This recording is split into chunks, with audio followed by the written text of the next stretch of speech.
In 1963, a man in Turkey knocked down a wall in his basement looking for some extra storage space. But behind the brick and mortar, he didn't find dirt. He found a tunnel leading straight down into the dark. This accidental opening revealed an 18-story subterranean metropolis engineered to house 20,000 people, their livestock, and their entire society. Excavating a habitat of this scale by hand requires immense coordinated effort. It suggests a threat so persistent that an entire civilization chose to bury itself alive to escape it. To understand the city, you first have to look at the dirt it's carved from. Millions of years ago, volcanoes like Mount Ursius blanketed this entire region in heavy ash. Over time, that ash compressed into a highly porous rock known as tuff. Tuff is soft enough to scrape away with basic hand tools, but the moment a fresh cut hits the open air, it solidifies. Instead of quarrying stone to build walls, the people here hollowed out the ground itself.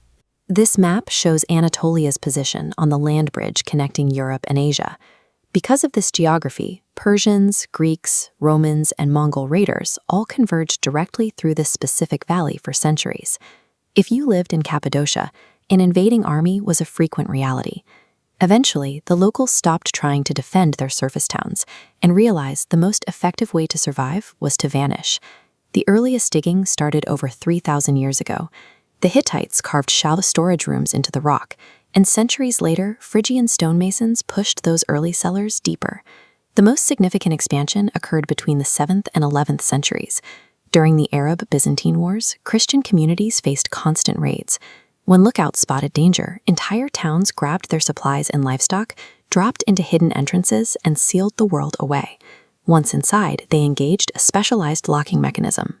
This is a 500-kilogram circular stone door balanced in a grooved track, designed so one person could roll it shut from the inside to block the tunnel completely. This small hole drilled through the center allowed defenders to track an enemy's movement. If an invader reached the door, those inside could thrust spears or pour boiling oil through the gap without ever exposing themselves.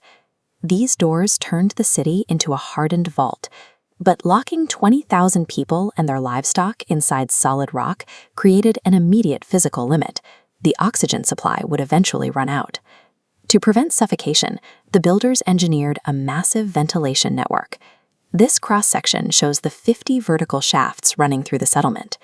Natural atmospheric pressure pulled fresh oxygen down to the 18th floor, while pushing carbon dioxide and smoke back to the surface.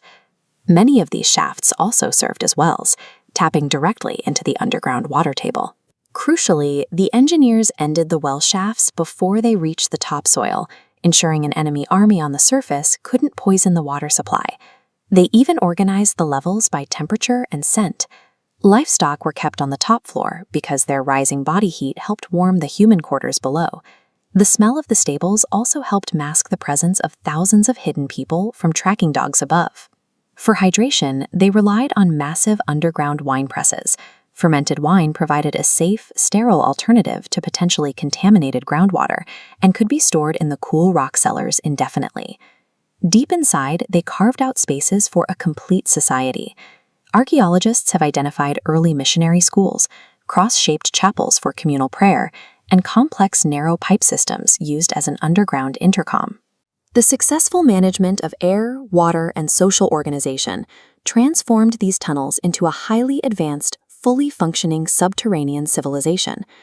Despite the engineering, a major archaeological anomaly remains.